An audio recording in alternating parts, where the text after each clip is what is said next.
भारत की सर्वोच्च न्यायपालिका सुप्रीम कोर्ट ने केंद्र सरकार को एक आदेश दिया था कुछ दिन पहले कि दिल्ली में ऑक्सीजन की कमी बहुत ज़्यादा हो रही है, इसलिए आप डेली के आधार पर यानी डेली बेसिस पर 700 मेट्रिक टन ऑक्सीजन का सप्लाई सुनिश्चित करें। उसके बाद केंद्र सरकार ने एक दिन के लिए, सिर्फ एक दिन के लिए 700 मेट्रिक टन ऑक्सीजन का सप्लाई किया और बाकी दिन ऑक्सीजन का जो सप्लाई का मात्रा है उसको वो घटा दिया। इसके बाद दोबारा सर्वोच्च न्यायपालिका की तरफ से टिप्पणी आया कि डेली बेसिस पर 700 मेट्रिक टन ऑक्सीजन सप्लाई करना है, सिर्फ एक दिन नहीं, और अगर केंद्र सरकार ऐसा नहीं करता है तो कुछ कड़ा कदम सर्वोच्च न्यायपालिका इसके लिए उठा सकती है। तो ऐसे में दोस्तों सवाल है कि सर्वोच्च न्यायपालिका की कितनी शक्ति है। आप लोग ऐसे भी सर्वोच्च न्यायपालिका के बारे में यही जानते हैं, या किसी भी न्यायपालिका कोर्ट्स वगैरह के बारे में यही जानते हैं कि कोर्ट या जो न्यायपालिका होता है उसका कार्य है न्याय दिलाना। तो लेकिन ये ऑर्डर देना, इस तरह का आदेश देना, कार्यपालिका संबंधी कार्यों को करना, क्या यह सही है? तो चलिए इसी पे थोड़ा सा हम लोग बात करते हैं और समझते हैं। सबसे पहले तो दोस्तों आपको ये पता होना चाहिए कि भारतीय संविधान का अनुच्छेद 50 क्या है। भारतीय संविधान का जो अनुच्छेद 50 है उसके अंतर्गत कार्यपालिका और न्यायपालिका को पृथकीकरण कर दिया गया है। अनुच्छेद 50 के माध्यम से स्पष्ट है कि न्यायपालिका अलग है, कार्यपालिका अलग है, कार्यपालिका का कार्य अलग है, न्यायपालिका का कार्य अलग है। और थोड़ा सा आप ये समझिए कि कार्यपालिका का काम क्या है। कार्यपालिका को मोटे तौर पर आप लोग सरकार कह सकते हैं, या तो केंद्र सरकार समझिए या राज्य सरकार। राज्य सरकार को थोड़ा सा आप लोग समझिए, फिर आगे और हम चीज़ों को बताते हैं। राज्य सरकार का कहने का मतलब हुआ एक राज्य सरकार का एक ढांचा हो गया, राज्य सरकार हो गया, जो मंत्री हो गए, सचिव हो गए, फिर डीएम साहब हो गए, एसपी साहब हो गए, फिर और नीचे पूरा ब्लॉक लेवल पर बीडीओ सीओ, इस तरह का पूरा एक व्यवस्था होता है। और व्यवस्था के तहत अब होता क्या है कि ऊपर से कोई आदेश दिया जाता है राज्य सरकार के माध्यम से, तो वो आदेश नीचे तक इस तरीके से पहुँच जाता है, तो इसको बोलते हैं कार्यपालिका। अब ऑक्सीजन सिलेंडर पहुँचाना या नहीं पहुँचाना ये कार्यपालिका के अंतर्गत आता है। न्यायपालिका का मतलब क्या होता है, थोड़ा उसको समझ लीजिए। न्यायपालिका का मतलब होता है कहीं भी अगर किसी को न्याय नहीं मिल पा रहा है तो वो न्याय संबंधी सारा का सारा व्यवस्था न्यायपालिका करेगा। पूरे हमारे देश में इस तरह का व्यवस्था है। लेकिन कभी कभी होता क्या है, अब जैसे अभी ऑक्सीजन का समस्या आया तो ऑक्सीजन के किल्लत में जो सरकारें हैं, केंद्र सरकार और राज्य सरकार की जो जिम्मेदारियां हैं वो अपनी जिम्मेदारियों को वो लोग नहीं निभा पा रहे थे। तो ऐसे में न्यायपालिका सक्रिय होता है और कार्यपालिका के कार्यों को भी वो करने के लिए मजबूर हो जाता है। इसको कहते हैं न्यायिक सक्रियता। न्यायिक सक्रियता यानी कि जुडिशियल एक्टिविज्म। कभी कभी होता क्या है कि जो कार्यपालिका होता है अपनी जिम्मेदारियों को नहीं निभा पाता है, तो ऐसे में न्यायपालिका को एक सक्रियता दिखलाना पड़ता है, और क्योंकि वो ज़रूरी हो जाता है। अब जैसे कि आप ही बताइए ऑक्सीजन का समस्या कितनी बड़ी समस्या है। हमारे देश में ऑक्सीजन के बिना लोग मर रहे हैं डेली, कम से कम अगर सही आंकड़ों को देखा जाए तो डेली सैकड़ों लोग मर रहे हैं ऑक्सीजन के कमी के बिना। और ऑक्सीजन का जो प्राइस है वो भी बहुत ज़्यादा है, लोगों को अपने घरों तक बेचना पड़ रहा है या बेचना पड़ेगा, इतना बड़ा समस्या हो गया है। तो ऐसे में देखिए जो अलग अलग जो इंडस्ट्री है, कोई भी इंडस्ट्री हो, चाहे वो केमिकल वाला इंडस्ट्री हो, इवन किसी तरह का इंडस्ट्री हो, वहाँ पर ऑक्सीजन का सप्लाई एकदम बंद हो जाना चाहिए। हालांकि बंद हो ही गया है, तो ये बहुत ही ज़रूरी है।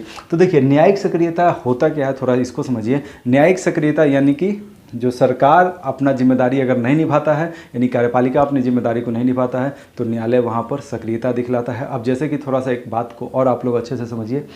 मान लिया कि पटना ज़िला है, पटना ज़िला में प्रदूषण जो पोल्यूशन है बहुत ज़्यादा है, तो यहाँ के जो कमिश्नर साहब हैं वो उनको न्यायपालिका डायरेक्ट आदेश दे सकता है।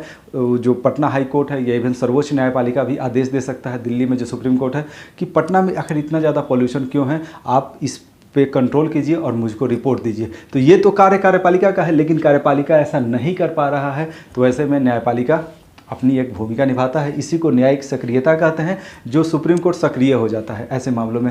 इसी को आप देखिए लोकहित मुकदमा। मान लीजिए पटना में बहुत ज़्यादा पोल्यूशन है, तो एक आम आदमी की हैसियत से आप भी एक मुकदमा दायर कर सकते हैं सर्वोच्च न्यायपालिका में या हाई कोर्ट में, सुप्रीम कोर्ट या हाई कोर्ट में, जिसको लोकहित मुकदमा या PIL अंग्रेजी में बोलते हैं। इसको हम लोग जनहित याचिका भी कहते हैं। ये आसानी से दर्ज हो जाता है। मान लीजिए कि आपके मोहल्ला में नली का बहुत समस्या है, रोड का बहुत समस्या है, तो इसमें भी आप लोग मुकदमा दायर कर सकते हैं। जैसे कि एक और एग्जांपल के तौर पर समझिए, आप गांव में रहते हैं, गांव में आप रहते हैं और गांव में जो हर बार जो मेन सड़क है गांव से 5 किलोमीटर दूरी पर है, और वहाँ से गाँव का कनेक्शन के लिए जो रोड बना हुआ है वहाँ पर हर 2 साल पर ढलैया वाला सड़क बनता है। लेकिन इतना ख़राब तरीके से उसको बनाया जाता है कि हर 2 साल में या 1 साल में बरसात के समय वो ख़राब हो जाता है। अब आप 2 साल बाद 3 साल बाद जाते हैं गांव में, अब मालूम चलता है कि पूरा अच्छा कपड़ा में आपका जॉब लगा हुआ है, आप गांव में जाते हैं तो ढलैया वाला सड़क तो बह गया, तो आप कादो की कीचड़ वाला रास्ता से जाते हैं, मोटरसाइकिल से जाते हैं, मोटरसाइकिल फिसल के गिर जाता है आपका, तो सब कपड़ा लेट आ जाएगा, तो आपको भी, आपके अंदर भी गुस्सा होगा। तो आप क्या कर सकते हैं वैसी स्थिति में, एक लोकहित मुकदमा दायर कर सकते हैं, PIL जिसको बोलते हैं, PIL, इसको और एक नाम है जनहित याचिका, वो आसानी से दर्ज हो जाता है और उस पर जल्दी से जल्दी सुनवाई भी हो जाता है। जनता के कोई भी समस्या हो तो उसके लिए लोकहित मुकदमा किया जा सकता है। ठीक है, चलिए। और भारत में इसका शुरुआत किसने किया था? PN भगवती, और अभी ऑक्सीजन मामला में जो कुछ भी हुआ वो यही हुआ है। और थोड़ा सा एक चीज़ और दोस्तों आपको समझने का प्रयास करना होगा, अनुच्छेद 21 का होता है, इसको देखिए, अनुच्छेद 21। अनुच्छेद 21 में बहुत सारी बातों का वर्णन है। अभी ऑक्सीजन का जो समस्या है तो अनुच्छेद 21 का भी कहीं ना कहीं वायलेशन हो रहा है हमारे देश में। शुद्ध हवा और शुद्ध पानी का जो अधिकार है, शुद्ध हवा और शुद्ध पानी का जो अधिकार है, एक आम आदमी का मौलिक अधिकार है, एक फंडामेंटल राइट है। अनुच्छेद 21 में इसका वर्णन है। और ऑक्सीजन सप्लाई अगर सुनिश्चित नहीं हो पा रहा है अस्पतालों में या कहीं भी, तो एक आम आदमी के मौलिक अधिकार का उल्लंघन है। और जब मौलिक अधिकार का उल्लंघन होता है तो आदमी सुप्रीम कोर्ट जा सकता है। किसके तहत? अनुच्छेद 32 के तहत सर्वोच्च न्यायपालिका जा सकता है, या अनुच्छेद 226 के तहत हाई कोर्ट भी जा सकता है। लेकिन ऑक्सीजन के मामला में क्या हुआ? कोई आदमी नहीं गया, न्यायालय खुद एक्टिविटी दिखाया, एक एक्टिविज्म शो किया, जिसको न्यायिक सक्रियता कहते हैं। थोड़ा सा सर्वोच्च न्यायपालिका को भी हम लोग देखने का प्रयास करते हैं। सर्वोच्च न्यायपालिका का जो जिक्र है भारतीय संविधान में कहाँ पर है? तो अनुच्छेद 124 में है, 1, 2, 4 में सर्वोच्च न्यायपालिका का जिक्र है। और कितने न्यायाधीश हैं फिलहाल? तो फिलहाल 33 + 1 यानी कि 34 गो न्यायाधीश हैं। और शपथ कौन दिलाता है? जो सुप्रीम कोर्ट के जो जजेज होते हैं, तो इनको शपथ दिलाते हैं भारत के राष्ट्रपति। और एक चीज़ और समझिए, जो सुप्रीम कोर्ट में जो जजों की नियुक्ति होती है वो कौन करते हैं? तो देखिए भाई, इसको आप लोग अच्छा से समझिए। एक कोलेजियम व्यवस्था होता है। क्या होता है? कोलेजियम व्यवस्था 1993। आपको एक बात पता होना चाहिए कि जो सर्वोच्च न्यायपालिका में जजों की जो नियुक्ति होती है उसमें सरकार का भूमिका नहीं होता है। थोड़ा सा आप लोग समझिए अनुच्छेद 50 को। अनुच्छेद 50 क्या है? कार्यपालिका और न्यायपालिका दोनों अलग है। कार्यपालिका इधर है तो न्यायपालिका इधर है, दोनों अलग अलग है। तो इसका नियुक्ति भी न्याय व्यवस्था से ही ना होगा, न्यायपालिका ही ना करेगा जजों का नियुक्ति।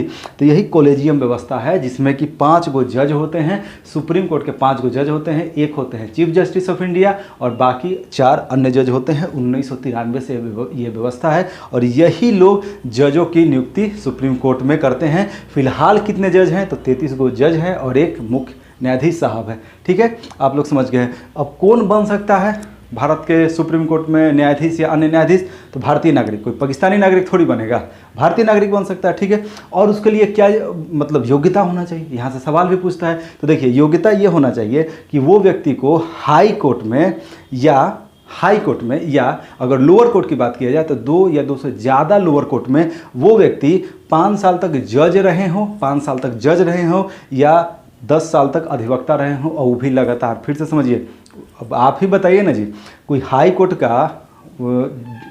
में कोई लगातार 5 साल तक जज रहे हों, या वो लगातार 10 साल तक हाई कोर्ट में वकालत किए हों, या अगर हाई कोर्ट में नहीं, अगर लोअर कोर्ट की बात की जाए, लोअर कोर्ट से भी लोग सुप्रीम कोर्ट में जाते हैं, तो जो लोअर कोर्ट में कम से कम 2 या 2 से ज़्यादा लोअर कोर्ट में 5 साल तक जज के रूप में रहे हों, या 2 या 2 से ज़्यादा लोअर कोर्ट में 10 साल तक वो अधिवक्ता के रूप में रहे होंगे। कोई लोफर लफंगा थोड़ी बन जाएगा जज, उसके लिए पूरा नॉलेज होना चाहिए। कोई वकील हैं तो उनके पास तो भाई नॉलेज पूरा है, और ये भी जरूरी थोड़ी है कि बन ही जाएंगे, ये तो मिनिमम योग्यता है। अब कोलेजियम व्यवस्था जो 1993 में बना है वो तय करेगा कि किसको बनाना है, नहीं बनाना है। हाँ, थोड़ा सा राष्ट्रपति का भी एक अधिकार है। राष्ट्रपति भी अगर कोई कानून का ज्ञाता है तो उसको ये सुप्रीम कोर्ट का जज नियुक्त कर सकते हैं। हालांकि उनकी भूमिका भी बहुत सीमित होती है, इस बात को भी आप लोग समझ लीजिए।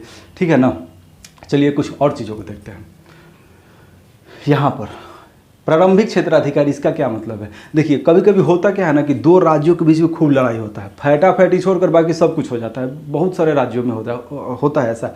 कभी कभी झारखंड में हेमंत सोरेन जी हैं और नीतीश कुमार जी, इनके बीच में खूब बहसाबसी हो गया, योगी जी और नीतीश जी में हो गया, या कभी कभी होता है कि मोदी जी और नीतीश जी में हो गया, या मोदी जी या कोई ममता बनर्जी में हो गया। यानी केंद्र राज्य या राज्य के बीच में अगर कोई विवाद होता है तो उसको भी सुप्रीम कोर्ट में सुलझाया जाता है। और सुप्रीम कोर्ट का ये कौन सा अधिकार है, तो प्रारंभिक क्षेत्राधिकार है। तुरंत सुप्रीम कोर्ट एक्शन लेता है, चलो हटो हटो हटो, यानी कि विवाद को सुलझाने का काम करता है सर्वोच्च न्यायपालिका। ठीक है। अब अपीलीय क्षेत्राधिकार, मान लिया कि कोई आदमी बेचारा थक गया है, मुकदमा लड़ रहा है, 5 साल 10 साल हो गया, हाई कोर्ट में भी पहुंच गया, हाई कोर्ट में भी उसके खिलाफ मुकदमा आया, तो क्या वो सुप्रीम कोर्ट जा सकता है? हाँ, सुप्रीम कोर्ट में भी जाकर वो अपील कर सकता है। यही है अपीलीय क्षेत्राधिकार। अब देखिए, परामर्शदात्री क्षेत्राधिकार ये क्या होता है? कभी कभी गांव देहात में होता है ना, नली के लिए खूब लड़ाई झगड़ा हो जाता है, और नली के लिए वाद विवाद इतना है कि फैटा फैटी, लड़ाई झगड़ा, माथा फरवल सब का सब हो जाता है।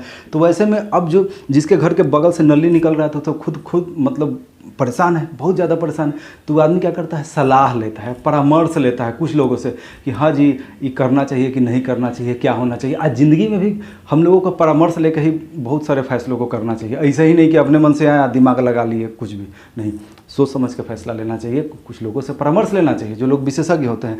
तो इसके लिए क्या है, देखिए होता क्या है दोस्तों, अब यहाँ थोड़ा सा समझिए। राष्ट्रपति भी करते हैं क्या है, बहुत सारे ऐसे राष्ट्रहित के मामलों में या जो कानून से जुड़ा हुआ मामला है उसमें सर्वोच्च न्यायपालिका से सलाह लेते हैं, परामर्श लेते हैं। उसी का वर्णन है अनुच्छेद 143 में, परामर्श लेना। ठीक है।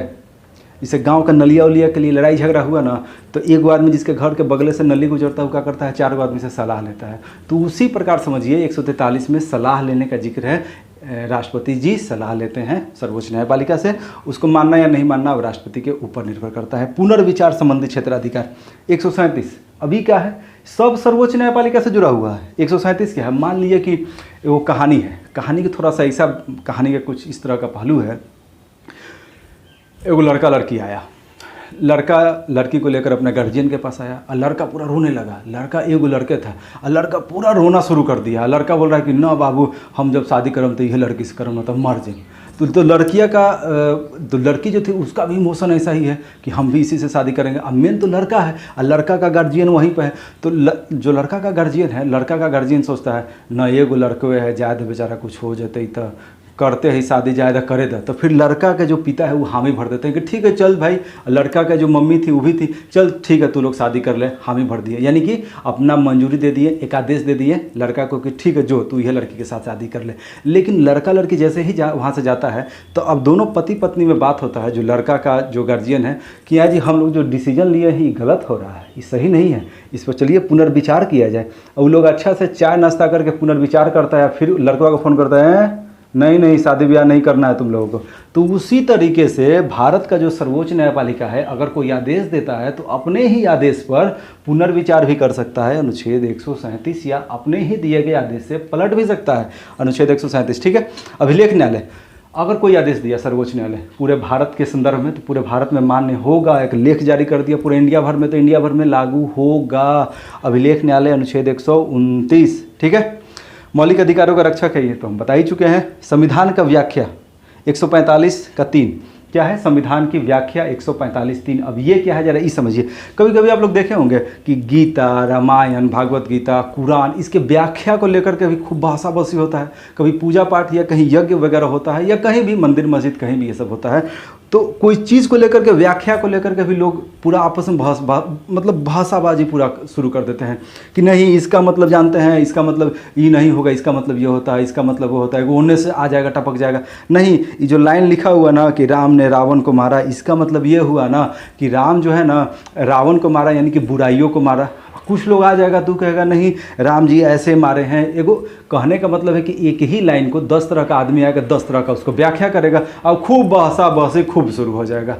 तो ये तो हो गया धार्मिक पुस्तकों का व्याख्या करने का, उस पर तो कोई मेरा, हम तो खुद बहुत ज़्यादा जानते नहीं है कि हम क्या बोल रहे हैं। लेकिन अगर संविधान की बात किया जाए तो संविधान की व्याख्या का अगर जिक्र है तो 145(3) में है। अब देखिए होता क्या है कि संविधान में बहुत सारे ऐसे चीज़ है जिसका अलग अलग लोग अलग अलग तरीके से व्याख्या कर लेता है। एक ही चीज़ लिखा हुआ एक ही चीज़ है, लेकिन इतना ना घुमावदार लिखा हुआ है ना कि आम आदमी को तो खैर बहुत सारा चीज़ समझ ही में नहीं आता है।